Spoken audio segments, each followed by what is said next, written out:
जय श्री राम। परम प्रेम मेरे भाई बहन, भाद्रपद माह कृष्ण पक्ष की अजा और जया नाम से विख्यात एकादशी का व्रत इस वर्ष 2024 में 29 अगस्त को है।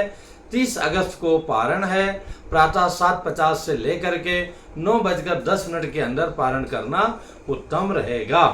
बहुत बहुत बहुत ही कल्याणकारी एकादशी व्रत है ये। जैसा कि इसका नाम है, अजा नाम है, तो अज जो है संस्कृत में बकरी को अज बोलते हैं। तो जैसे बकरी हरे हरे घासों को चर लेती है, इसी प्रकार से हमारे जीवन के जितने भी पाप हैं, जो हमारे जो श्रवणेन्द्रियां हैं, मतलब हमारा कान है, हमारा नाक है, हमारी आंखें हैं, हमारी जिह्वा है, ये सब उटपटांग चीज खाना, देखना, चखना चाहते हैं। उन सबको नित्य नए नए उनकी एक एक उपज होती है। तो उन सारी कामनाओं को जो विपरीत दिशा में ले जाने वाली हैं, ये अजा नाम की, मतलब जैसे बकरी हरी घास को चर लेती है, वैसे इस एकादशी व्रत के पुण्य के प्रभाव से हमारी सारी दुर्व्यसन नष्ट हो जाते हैं। इसके साथ में इसको हम जया नाम से भी जानते हैं। तो जया नाम से ये मेरे भाई बहन, हम जो भी सत्कर्म कर रहे हैं उसमें हम विजयी हों, जय प्राप्त करें, एक नाम ये भी है। तो कर्म क्या कर रहे हैं? हम सत्कर्म कर रहे हैं। और सत्कर्म देखने में तो बहुत ही सिंपल है, छोटा है, पर इसका प्रभाव अत्यंत महत्वपूर्ण है।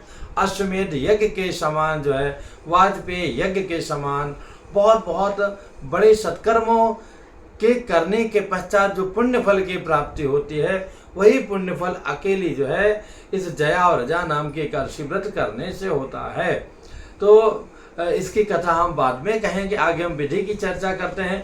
तो एक दिन पहले से ही लहसुन, प्याज, मांस, मदिरा इत्यादि वर्जित है। हर एक व्रत में उचित तो यह है कि एक हफ्ता पहले नहीं, 11 दिन पहले कर दें, और भी अच्छा है कि 1 महीना पहले कर दें। तो इतना सब बड़ा कठिन है आज के जीवन में, तो कम से कम 1 दिन पहले से ही लहसुन, प्याज, मांस, मदिरा, बैगन, कुनरू इत्यादि ग्रहण नहीं करना चाहिए। सोने के पहले मंजन करके सो जाना चाहिए, ताकि उठने के बाद फिर मंजन नहीं करना है। एक बार दातून आप कर सकते हैं। उत्तम तो ये होता है कि हम निर्जला रह के करें, नहीं 1 समय जल पी के, 2 समय जल पी करके, अथवा 1 समय, अथवा नहीं तो 2 समय फल खा करके हम इस पावन व्रत को करें।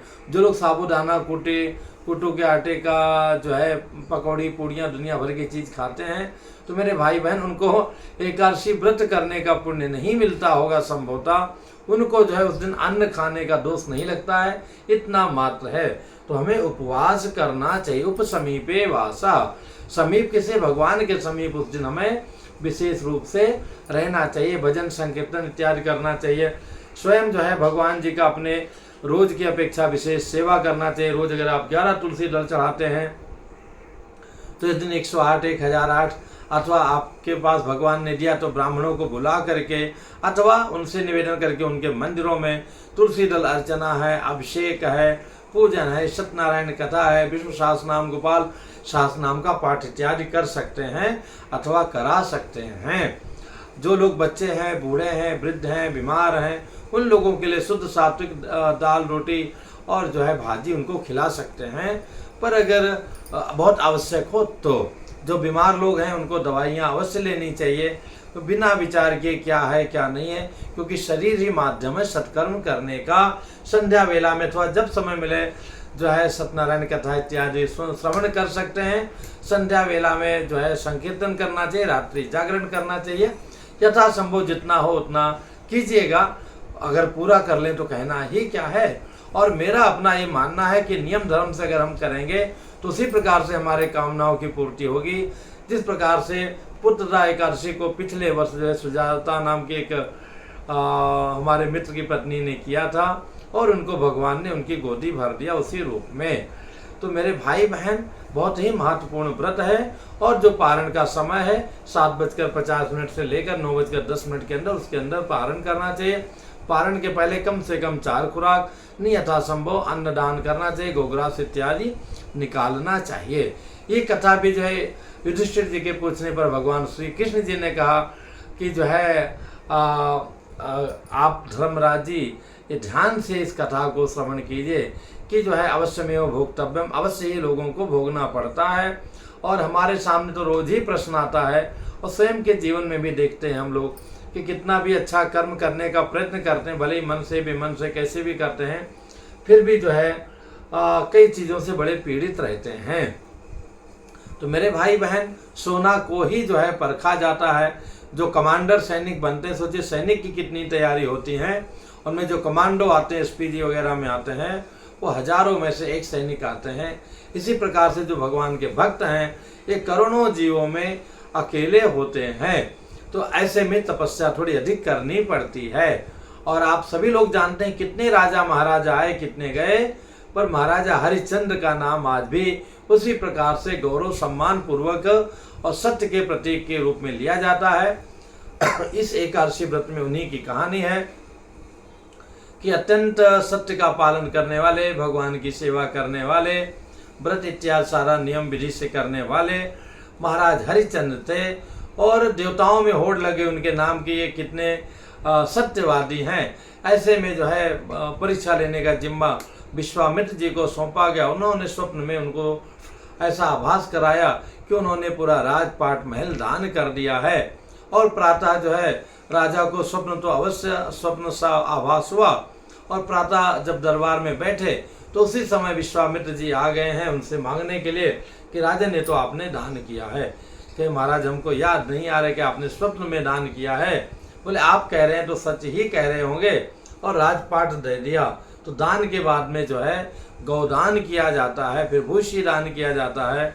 तो फिर गौदान में जो दान में कमी रहेगी उसकी पूर्ति के लिए अपने पत्नी का जो भी जो है उन्होंने दान कर दिया, और बाद में जो है फिर जो है भूषी दान में बच्चे को भी कर दिया। मतलब इस प्रकार से सबसे उनका उस रूप में अधिकार ना के बराबर हो गया। और वहाँ से फिर वो जब उनका कुछ राजपाट ही नहीं रहा तो जंगल में निकल गए। फिर बहुत बड़ी कहानी है, बहुत सारी घटनाएं घटती हैं, और घटनाएं घटते घटते पत्नी अलग चली जाती है, बच्चे को लेकर के महाराज अलग चले जाते हैं, और घास दुर्बा इत्यादि खाकर रहते हैं। फिर होते होते जीवन को गुजारा करने के लिए एक डोम के यहाँ, डोम मतलब जो स्मशान पर रहता है, शव को चिता को जलाने में मदद करता है। तो पहले तो है जैसे घाटों पे पंडा लोग अपना लेते थे, और जो है स्मशान में डोम लोग टैक्स लेते थे। आज तो सारा काम गवर्नमेंट ही करती है, अथवा कई जगह मुंबई में बहुत अच्छी बात यह है कि यहाँ फ्री करके रखी, शायद कुछ चार्ज लगता है, और लकड़ी भी यहाँ पर फ्री में देती है। तो उनके यहाँ काम करने लगे, और होते होते बहुत दिन जब बीत गया तो कभी न कभी वितृष्णा मन में आती है कि क्या मैं था और क्या हो गया, कैसा जीवन हो रहा है, क्या इसी जीवन के लिए हमने मानव तन ग्रहण किया था। कुछ भगवान की सेवा करें, भजन करें। यहाँ तो एक चिता जाती नहीं कि दूसरी चिता आती है, उसी सब में लगे रहते, मेरा उद्धार कैसा हो, ऐसा मन में विचार करते रहे।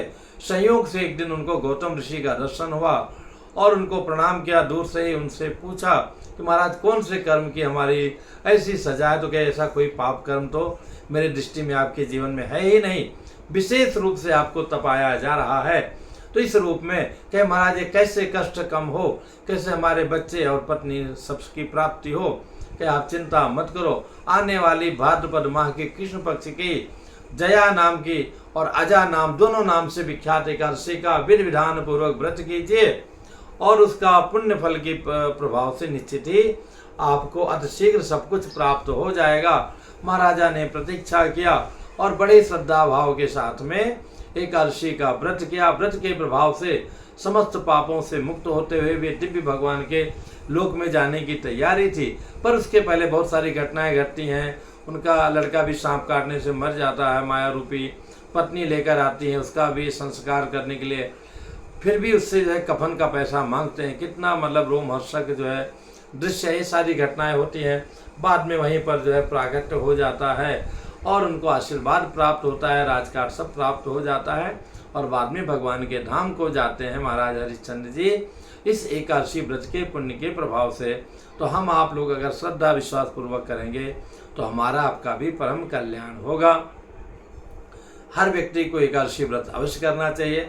वीडियो आपको ठीक लगे तो थोड़ा लाइक भी किया कीजिए, शेयर भी किया कीजिए, इससे इसकी विश्वसनीयता थोड़ी बढ़ती है। और आवश्यक कोई प्रश्न समझ में आए तो कमेंट्स कीजिएगा, बताने का प्रयत्न करूंगा। और जो कार्यक्रम हुआ था रुद्राभिषेक का, उसका पूरा वीडियो अपलोड है, आप चाहें तो देख सकते हैं। जय सिया राम और अग्रिम जो है महागणपति आगमन की बहुत बहुत शुभकामनाएं।